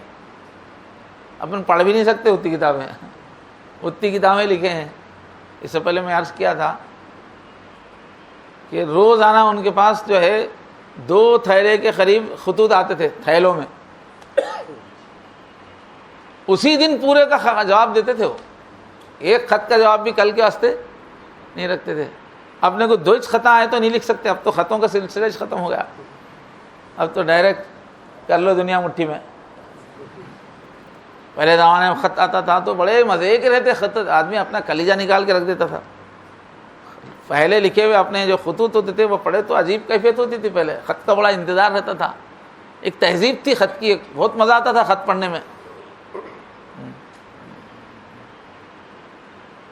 تو حضرت تھانوی کے پاس روزانہ 2 تھیلے خطوط آتے تھے پورے ہندوستان سے. اور وہ بھی کیا ہے، خالی اچھے ہیں آپ کیسے ویسے نہیں آتے تھے. اپنی روحانی بیماریاں، بڑے بڑے مسائل، زندگی کے مسائل، پرابلم، سیاست کے مسائل لوگ لکھ کے بھیجتے تھے. حضرت اس کے بازو ہی اس کا جواب دیتے تھے. کوئی بھی خط کا جواب کل نہیں ڈالتے تھے. اور پھر جو ہے کئی کتابیں تصنیف ہو رہی تھی ان کے پاس. پھر ان کے پاس لوگ بہت آتے رہتے تھے، پورے ہندوستان سے لوگ آتے تھے. تو آتے آدمی کو پوچھتے تھے، آپ پوچھ کے 2-3 گفتگو میں اس کا اندازہ لگا دے کے اس کے لیول کے کمرے میں ٹھہرا کرتے تھے، اس کے لیول کا کھانا پکاتے تھے. عثمانی بادشاہ کا بھی کوئی آدمی گیا، کوئی گیا تو انہیں بولا کہ یہ تو ہمارے شاہی دربار میں ایسا دسترخوان نہیں بولا. اس زمانے میں جب تنخواہ 1 روپے رہتی تھی، 500 روپے کا بھی ناشتہ کرائے ہوں. آدمی جس لیول کا رہتا تھا اس لیول کا اس کو کھانا کھلاتے. لوگ آتے رہتے تھے. اتنے لوگوں کا انتظام کرنا، وقت میں سی برکت. اور تصنیف کا ایک وقت مقرر تھا، ہر کام کا ایک مقرر وقت مقرر تھا. اور روزانہ صبح میں یہ جو وہ کرتے تھے نا واکنگ میں روزانہ 1 منزل قرآن پڑھ لیتے تھے. 7 دن کی واکنگ میں قرآن ختم. بڑے بڑے علماء کو تیار کرے، بڑے بڑے مصنفوں کو تیار کرے جو اپنے لاکھوں کی زندگیوں کو بدل دیے. وہ سب کیا کرے، بس وقت میں ایسی برکت تھی، ان کو دیکھے تو کبھی بھی ان کو کام ہی نہیں ہو رہا تھا، سکون میں رہتے اتنے کام کرتے ہوئے بھی. ہم لوگ کچھ نہیں کرتے صبح شام تک، پھر کب دیکھو بزی ہوں ذرا، میں مصروف ہوں بولتے رہتے. پھر شام کو مجھے کیا کیا کرے، بس کچھ بھی نہیں رہتا. کیا چل رہا، اتنے کام کر کے بھی ہمارے نبی بھی ایسا رہتے تھے، سکون میں رہتے تھے، کچھ کام ہی نہیں بولے صاحب. سسٹمیٹک لائف تھی وہ. تو ذکر کرنے والے کی زندگی میں بہت طاقت بہت آ جاتی ہے، اور روح جس کی طاقت پر ہو جاتی ہے تو بڑی بڑی مصیبتیں جھیلنا اس کے لیے چٹکی بن جاتا ہے. خیر ایسی دفاع کی قوت، ڈیفنس کی قوت حالات کے سامنے ایسی آ جاتی، بڑی سی بڑی مصیبت اس کے واسطے آسان ہو جاتی ہے. اس کو کبھی بھی رنج اور غم ایک نہیں ہوتا. جب روح طاقتور ہو جاتی ہے نا، اللہ سے کنیکٹ ہوتی نا. اب عام آدمی کیا ہمیشہ پریشانیوں میں رہتا، کاروبار کب رہتا کہ ڈوب جاتا کہ یہ بچے میرے فرما بردار نکلتے کہ نافرمان نکلتے کہ یہ دوستہ میرے کو ساتھ دیتے کہ انہیں ہاتھ دیتا کہ یہ آفس والا آفیسر جو ہے بڑا ٹیڑھا ہے، کب کیا کرتا کہ. ایسے ہی سوچو میں افسوس غم میں یہ اندیشوں میں رہتا آدمی، ہر ایک کے بارے میں، پڑوسی کے بارے میں اندیشہ، کاروبار ہر اندیشوں میں رہتا، یا دوسری چیز غموں میں رہتا، پرانے غماں یاد کر لیتے رہتا. میں فلاں کاروبار کرے تو اچھا تھا، اس میں کہیں گھسا کہ میں، اور فلاں گھر کی بیٹی سے شادی ہونا تھا، یہ کیا آفت کی ٹولی میرے کو لگ گئی. ایسا غم کے آدمی یا تو غم کے خیالات میں رہتا، ارے فلاں جاب چلی گئی، ارے فلاں جو ہے انکریمنٹ چلا گیا، ارے فلاں موقع چلا گیا. یا تو غموں میں رہتا آدمی، یا آئندہ کے بارے میں خوف میں رہتا. کیا ہوتا ہے جس کی روح پاورفل ہوتے ہی یہ سب ختم ہو جاتا، روح میں سے خوف اور غم اس کے اندر سے ختم ہو جاتا. اللہ سے تعلق ہوتا نا، بے نیاز ہوتا، کیا نقصان ہوندو کیا فائدہ ہوندو اس کو کچھ ڈر ہی نہیں رہتا.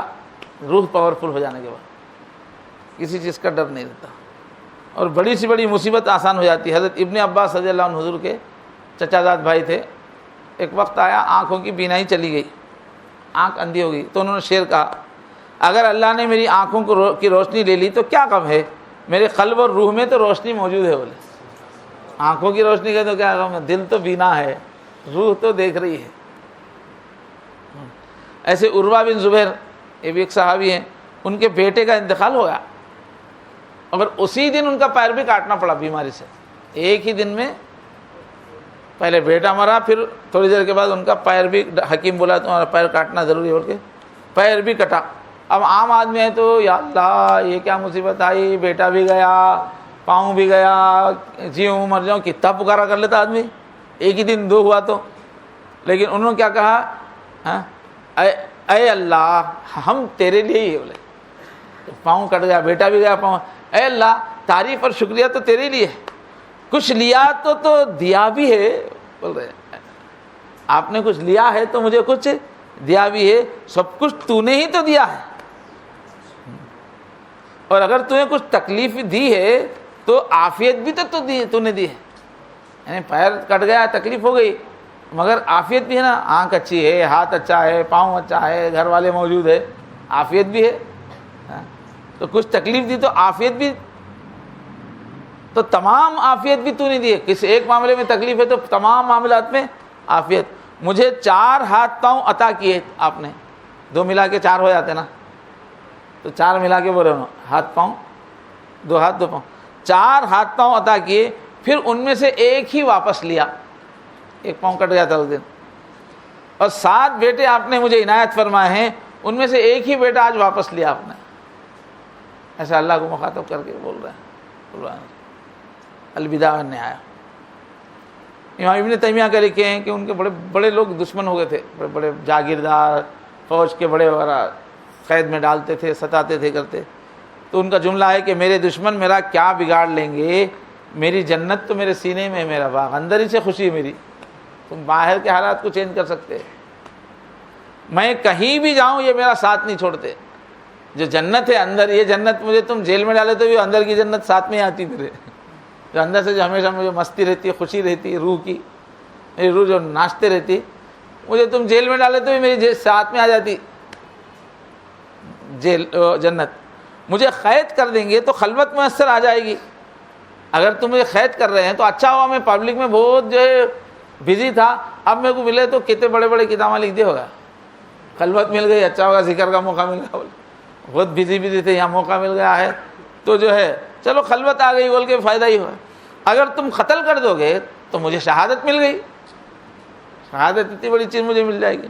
تم مجھے شہر سے نکال دو تو میں پھر سیاحت کا لطف اٹھاؤں گا، اگر شہر سے نکال دیے تو میں گھوموں گا، میری تفریح شروع ہو جائیں گی میری۔ تو یہ مثالیں ہیں، جب انسان کی روح طاقتور ہو جاتی ہے تو جسمانی نقصانات سے بے نیاز ہو جاتا ہے، اور روح کو باہر سے نقصان پہنچنے کا اندیشہ نہیں رہتا۔ اگر روح اندر سے طاقتور ہے تو باہر کے نقصان کا اس کو اندیشہ نہیں رہتا۔ تو بہرحال یہ ہے ہماری روح۔ روح بولے تو کوئی دوسرے اپن اپنے بارے میں چل رہا ہے بیان، جو آپ اندر چھپے ہوئے، آپ اوپر کچرے کے اندر ہیرا اندر ہے، یہ سامنے بیٹھے سے پورا کچرا ہے، سب کے اندر ایک روح ہے، اس کے بارے میں بات ہو رہی۔ اپنے کو پالنا ہے، اپنے کو سمجھنا ہے۔ اب روح کو طاقتور بنانے کے بعد اس کا استعمال بھی کرنا، طاقتور بنا کے خالی نہیں رہنا، روح کا استعمال بھی کرنا، تو نئی نئی فتوحات ہوتی ہیں۔ محض جسم پر غالب رہے روح اتنا کافی نہیں ہے، پھر یہ جسم چلتا بھی رہے، نئے نئے میدانوں میں چلتا رہے۔ وہ کون سا میدان ہے؟ دین پھیلانے کا کام ہے۔ جب آپ کی روح پاور میں آ گئی تو آپ کیا کرو؟ امر بالمعروف کرو، نہی عن المنکر، علم پھیلاؤ، امت میں محبت پھیلاؤ، اخوت پھیلاؤ، انصاف پھیلاؤ۔ اب روح آ گئی، پاورفل ہو گئی تو اس سے کام لو، اس سے تو جسم بھی توانا ہے، صلاحیتیں بھی ایسی اچھی ہیں، اس کے ساتھ روح بھی پاورفل ہے تو کتنے کام کرتا ہے ایک آدمی، ہزاروں لوگوں کو انصاف دلاتا ہے، ہزاروں لوگوں کی جو ضرورتیں پوری کرتا ہے، ظلم کا خاتمہ کرتا ہے۔ تو روح کو اس لیے طاقتور بنایا جائے تاکہ کام کرنا ہے۔ خالی روح کو اکیلے میں بیٹھ کے رات دن تلوار کو تیز کرتے بیٹھے، کمرے میں سے نہیں کر رہے تو کھائی کو تلوار ہے تیرے کو، تلوار لے کیا کرنا؟ تو تلوار کا ایک واسطے استعمال کرنے کے واسطے، روح طاقتور ہوئی تو اس کو استعمال میں لاؤ، تو اب نئے نئے میدان کھلیں گے، آخرت کے بڑے بڑے درجے حاصل ہوں گے۔ اس واسطے دین، دعوت اور تزکیے کا دونوں کا لنک ہے۔ جو لوگ بھی ذکر فکر کر رہے ہیں، اگر وہ دین پھیلانے کے کام میں حصہ نہیں لے رہے تو بیکار ہے، وہ تمہاری روحانیت کا کوئی مقصد ہی نہیں ہے۔ تمہاری تلوار کتنی بھی تیز کر لو، مقصد کتنی ہو۔ جو لوگ بھی سب ذکر فکر وہ سب کر رہے ہیں نا، تقویٰ ہے، گناہ نہیں کرتے مگر دین نہیں پھیلاتے، بیکار ہے، استعمال نہیں کر رہے طاقت کا۔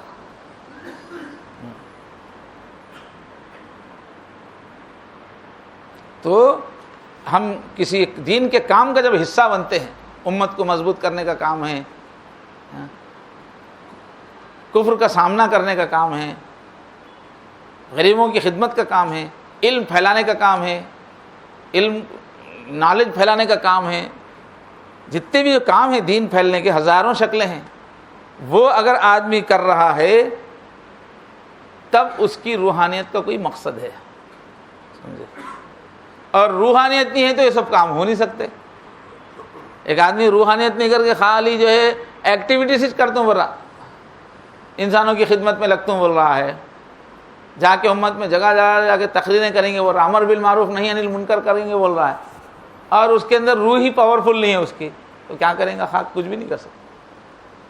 تو دعوت کے کام میں طاقت آئے گی روح سے، اور روح کے کام سے دعوت کے کام کو منزل ملے گی۔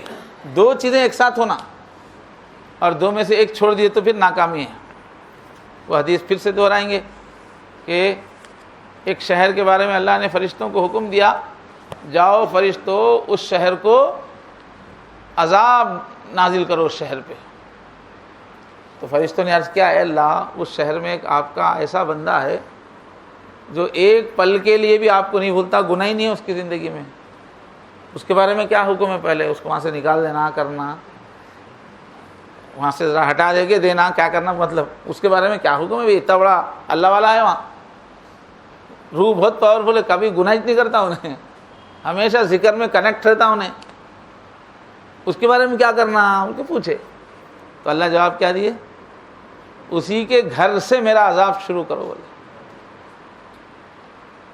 کہ وہ ذکر میں عبادت میں رہتا ہے، وَلَمْ يَتَمَعَّرْ وَجْهُهُ فِيَّا، اور میرے بارے میں اس کے چہرے کا رنگ بھی نہیں بدلا کبھی، اتنے گناہوں کو دیکھ کے اطراف، اتنی بے دینی کو دیکھ کر۔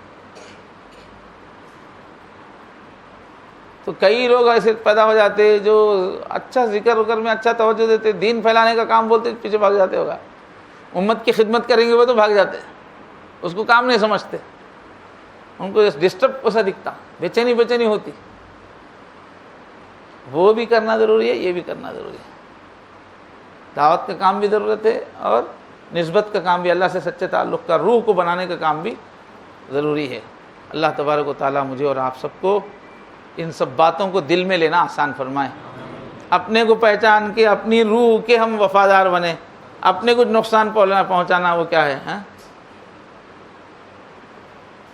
اب اپنے پاس ایک اچھی کار رکھ لیے، وہ کار کئی واسطے بیٹھ کے جانے کے واسطے ہے، اب ایک آدمی کیا کر رہا، ایک اچھی چندی لے کے کار کو تو اچھا چمکا رہا، پھر ایک چاقو لے کے مار لے رہا، پھر اس کے ٹائروں کو جو ہے دھو رہا، پھر ایک چاقو لے کے پاؤں کو مار لے رہا، یہ کوئی انصاف ہے کیا؟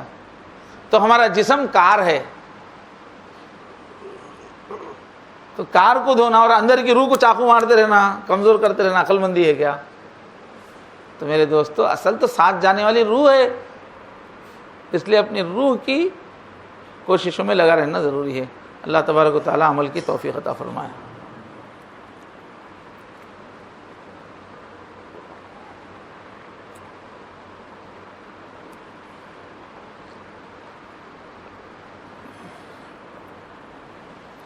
تھوڑی دیر مراقبہ کر، ختم خاجبان بھی کریں گے، درود شریف مجھ سے دعائیں قبول ہوتی ہیں، اس کے بعد جو ہے مراقبہ دعا کریں گے۔ تو میں جب تک درود شریف پڑھتا رہوں، آپ لوگ بھی درود شریف پڑھیں، چپکے ہلکی آواز میں، مطلب آپ تو بغیر آواز کے پڑھیں، بس منہ ہلتا رہے، زبان ہلتی رہے۔ تو میں جب تک درود شریف پڑھوں آپ درود شریف پڑھیے، جب میں کوئی آیت یا دعا پڑھوں آپ چپکے سے وہ آیت اور دعا پڑھیے، اس کے بعد دعا کی جائے گی۔ بسم اللہ الرحمن الرحیم، اللہم صلی علی سیدنا محمد وعلی آل سیدنا محمد وبارک وسلم، اللہم صلی علی سیدنا محمد وعلی آل سیدنا محمد وبارک وسلم، اللہم صلی علی سیدنا محمد وعلی آل سیدنا محمد وبارک وسلم، حسبنا اللہ ونعم الوکیل، حسبنا اللہ ونعم الوکیل، حسبنا اللہ ونعم الوکیل، حسبنا اللہ ونعم الوکیل، حسبنا اللہ ونعم الوکیل، اللہم صلی علی سیدنا محمد وعلی آل سیدنا محمد وبارک وسلم،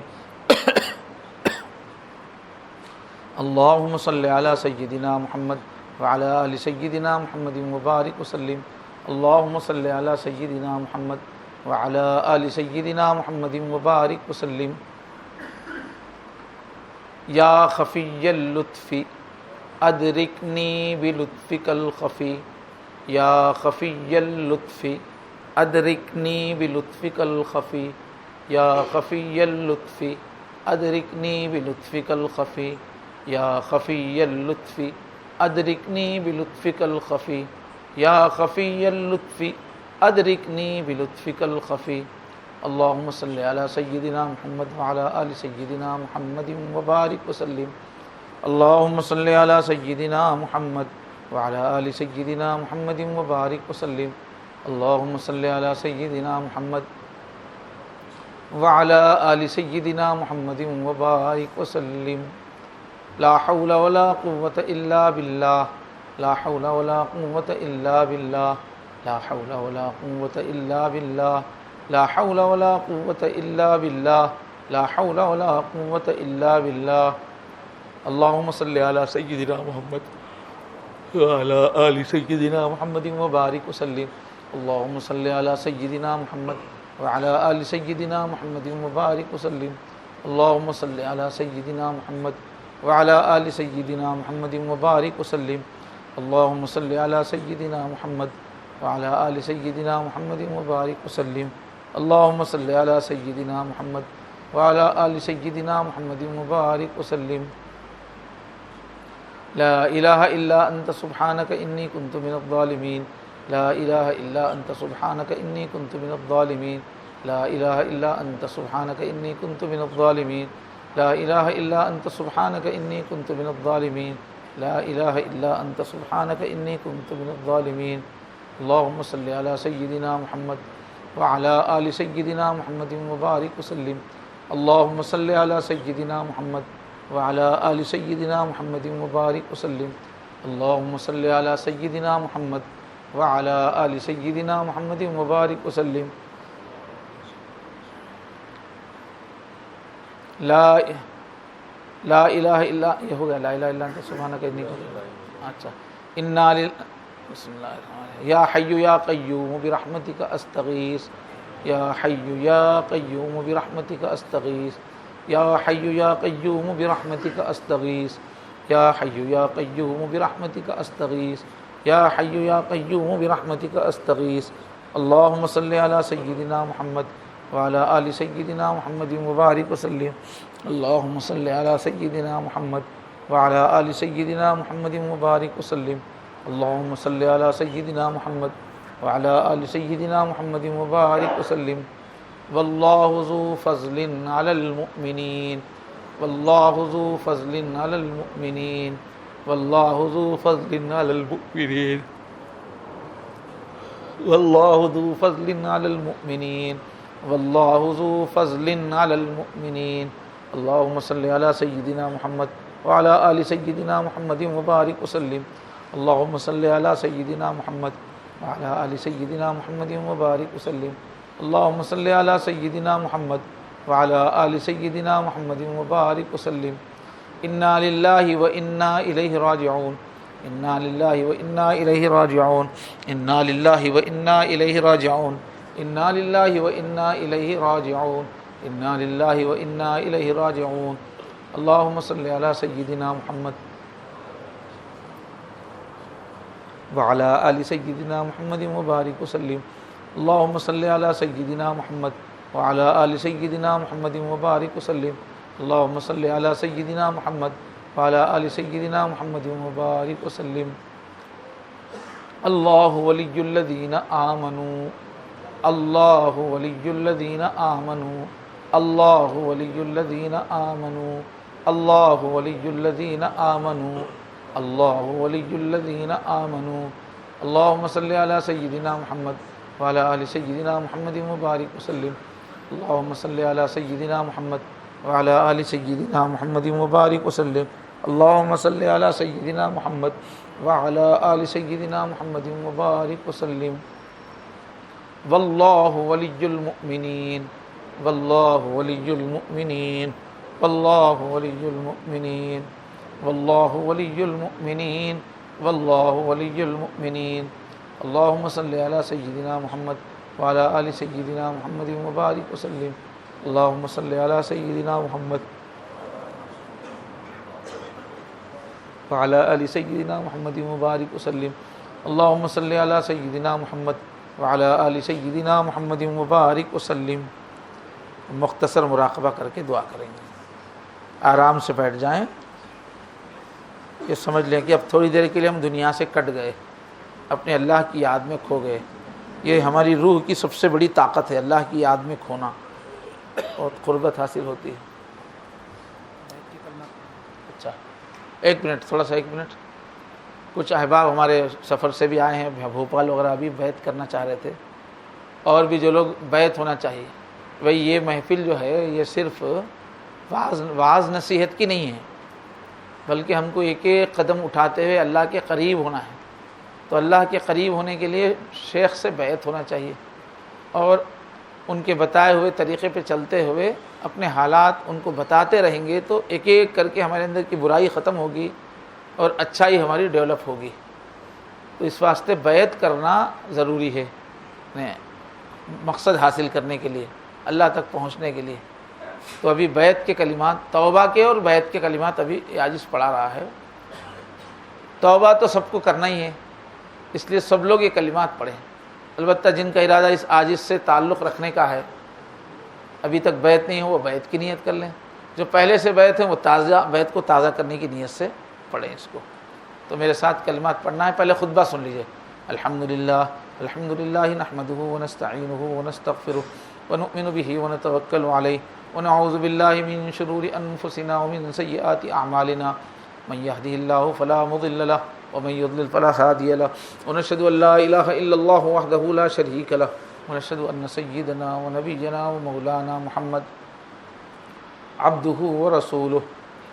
اب میرے ساتھ سب لوگ یہ کلمات پڑھیں، جن کو بیعت ہونا ہے وہ بیعت کی نیت بھی شامل کر لیں، باقی سب لوگ توبہ کی نیت سے پڑھیں۔ پڑھیے میرے ساتھ، لا الہ الا اللہ محمد الرسول اللہ اشہد ان لا الہ الا اللہ وحدہ لا شریک لہ واشہد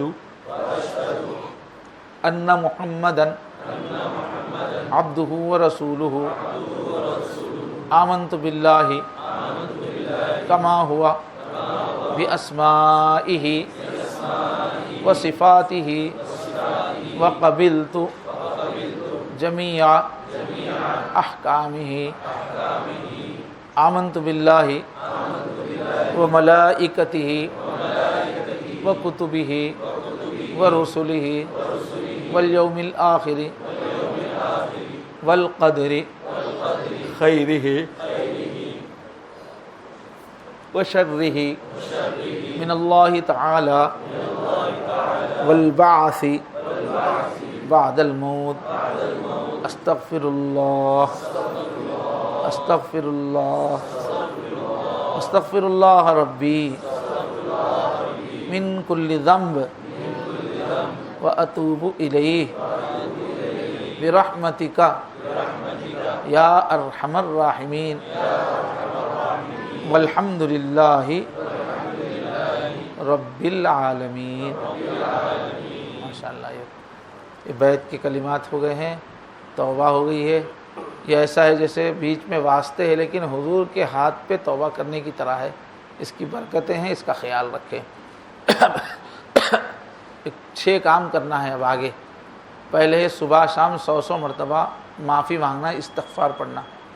اس کے الفاظ ہیں استغفر اللہ ربی من کل ذنب واتوب الیہ، اور 100 مرتبہ درود شریف صبح شام پڑھنا۔ اللہم صلی علی سیدنا محمد وعلی آل سیدنا محمد وبارک وسلم۔ اور تیسرا کام ہے قرآن پاک کی تلاوت کرنا، یہ نیت سے کہ میں اللہ پاک کو سنا رہا ہوں۔ اور چوتھا کام ہے، ابھی ہم جیسے مغرب بعد مراقبہ کی اور ابھی کرنے والے ہیں، اس طرح سے مراقبہ کرنا کہ مراقبہ 45 منٹ تک کرنے سے فائدہ ہوتا ہے۔ شروع میں 10-15 منٹ کیجئے، بعد میں جلدی سے جلدی 45 منٹ کیجئے۔ جب 45 منٹ کریں گے تو پھر 1 گھنٹہ، سوا گھنٹہ، 1.5 گھنٹہ بھی آسان ہو جائے گا، جب اس کا نور کھلے گا جب۔ تو یہ مراقبہ کرنا ہے۔ اور 5ویں چیز ہے، چلتے پھرتے اٹھتے بیٹھتے دل ہی دل میں اللہ اللہ اللہ اللہ کرتے رہنا۔ یہ سوچنا یہ جو دل ہے یہ اللہ اللہ کر رہا ہے، یہ کام کرتے ہوئے بھی، چلتے پھرتے بھی یہ کرتے رہے۔ اور آخری چیز ہے، اس عاجز سے اپنا اچھا تعلق رکھنا، بتانا اپنے احوال، ذکر کتنا ہو رہا ہے، کیسا ہو رہا ہے، کیفیت بتانے سے ہی ترقی ہوتی ہے۔ یہ 6 کام کریں گے تو انشاءاللہ اللہ خوب ترقی عطا فرمائے۔ اب دعا کر لیں۔ جو لوگ بھی بیعت ہوئے ہیں وہ بعد میں قریب آ کے دل پہ ضرب لگوا لیجیے، دل پہ انگلی رکھ کے اللہ اللہ کہنے کا ایک طریقہ ہے۔ جو ابھی بیعت ہوئے ہیں اس وقت وہ محفل ہونے کے بعد مل کر اپنے دل پہ ضرب لگوا لیں۔ اب تھوڑا مراقبہ کر کے دعا کریں، آرام سے بیٹھ جائیں، دونوں ہاتھوں کو باندھ کر جیسے نماز میں باندھتے ہیں گود میں ڈھیلا چھوڑ دیں، آنکھوں کو بند کر کے سر تھوڑا سا دل کی طرف جھکائیں، اپنی پوری توجہ دل کی طرف کر لیں۔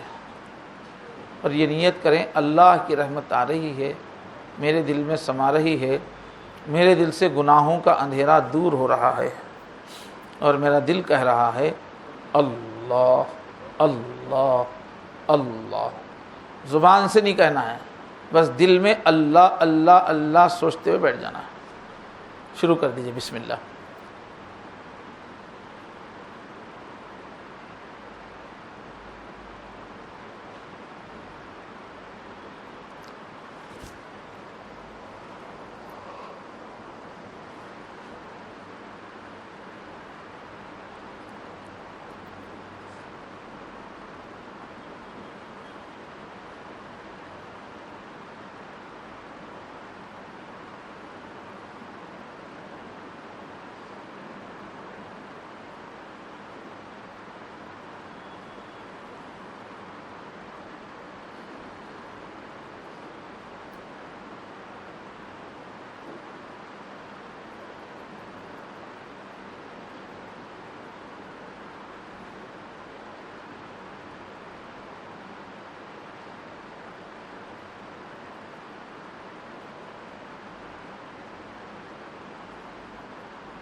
تو اگر میرا نہیں بنتا نہ بن، اپنا تو بن، اپنے من میں ڈوب کر پا جا سراغ زندگی، اپنے من میں ڈوب کر پا جا سراغ زندگی۔ من کی دولت ہاتھ آتی ہے تو پھر جاتی نہیں، تن کی دولت چھاؤں ہے، آتا ہے دھن جاتا ہے دھن، تن کی دولت چھاؤں ہے، آتا ہے دھن جاتا ہے دھن۔ اللہ دعا کی دل سے آمین کہیے۔ لا الہ الا اللہ الحلیم الکریم، سبحان اللہ رب العرش العظیم، والحمد للہ رب العالمین، اللہم صل وسلم وبارک وانعم علی سیدنا محمد وعلی آلہ وصحبہ اجمعین۔ یا کریم یا اللہ، یا رحیم یا اللہ، یا ودود یا اللہ، یا حنان یا اللہ، یا منان یا اللہ، یا ارحم الراحمین۔ اے اللہ اپنے کرم سے ہمارے یہاں حاضر ہونے کو قبول فرما لیجیے۔ اللہ اپنی محبت عطا فرمائیے، اپنی معرفت عطا فرمائیے، اپنے کو پہچاننا آسان فرمائیے، صرف اپنے جسم کی سیوا میں زندگی برباد کرنے سے بچائیے۔ اللہ اپنے جسم کا حق ادا کرتے ہوئے اپنی روح کو چمکانے کی فکر نصیب فرمائیے، روح کو گندگی سے بچانے کا سلیقہ عطا فرمائیے، روح کو طاقت اور غذا دینے کی اللہ عادت نصیب فرمائیے۔ اللہ ہم کو اپنا خیر خواہ بنائیے۔ اللہ ساتھ میں روح ہماری جانے والی ہے، بدن ہمارا چھوٹ جائے گا۔ اللہ اپنی روح کو اپنا سمجھنے کی توفیق عطا فرمائیے۔ اللہ روح کے ذریعے جنت میں پہنچنے کی تیاری کی توفیق عطا فرمائیے۔ اللہ اس مجلس میں برکت نصیب فرمائیے، آنے والوں کو اللہ اپنے دل کا نور عطا فرمائیے۔ اللہ اپنی محبت، اپنی معرفت، اپنی ولایت عطا فرمائیے۔ اللہ آنے والے ایک ایک ساتھی پہ اللہ رحمت کی نظر ڈال دیجئے۔ اللہ نیکی اور تقوی کی زندگی عطا فرمائے۔ اللہ ذکر کی، مراقبے کی پابندی نصیب فرمائیے، شریعت کی پابندی، سنت کی پابندی نصیب فرمائیے۔ اللہ گناہوں سے نجات عطا فرمائیے۔ پیارے اللہ یہاں جتنے بھی آپ کے بندے ہیں اللہ سب کو حلال کمائی عطا فرمائیے۔ برکت والی کمائی عطا فرمائیے، آسان کمائی عطا فرمائیے، اللہ کافی ہو جانے والی کمائی عطا فرمائیے۔ پیارے اللہ، پیارے اللہ، پیارے اللہ، اللہ گھروں کی خوشیاں عطا فرمائیے، اللہ اہل خانہ کو آنکھوں کی ٹھنڈک بنائیے، اللہ ہماری اولادوں کو دنیا اور آخرت میں ہماری آنکھوں کی ٹھنڈک بنائیے، ہماری گھر کی عورتوں کو نیک متقی بنائیے، اللہ فرمانبردار حق کے معاملے میں ساتھ دینے والی بنائیے۔ اے اللہ اپنے کرم سے اس دعا کو قبول فرمائیے۔ اس بھری مجلس میں اللہ جو بھی بندہ آپ کا غمگین ہے، پریشان ہے، الجھن میں ہے، اللہ سب کی ضرورتیں پوری فرمائیے، سب کی الجھنیں دور فرمائیے، اللہ صحت عطا فرمائیے، قوت عطا فرمائیے، عافیت عطا فرمائیے، اچھے رفقا عطا فرمائیے، اچھے کاموں میں شرکت نصیب فرمائیے، اللہ ہمارے تمام مرحومین کی مغفرت فرمائیے، سارے عالم میں ہدایت کو عام فرمائیے، اس ملک کو ہدایت نصیب فرمائیے، اللہ ہمارے ساتھیوں کو اس ملک کی ہدایت کے لیے استعمال فرمائیے، اللہ اپنے کرم سے اس دعا کو قبول فرمائیے۔ وصلی اللہ تعالی علی خیر خلقہ محمد وعلی آلہ وصحبہ اجمعین برحمتک یا ارحم الراحمین والحمد للہ رب العالمین۔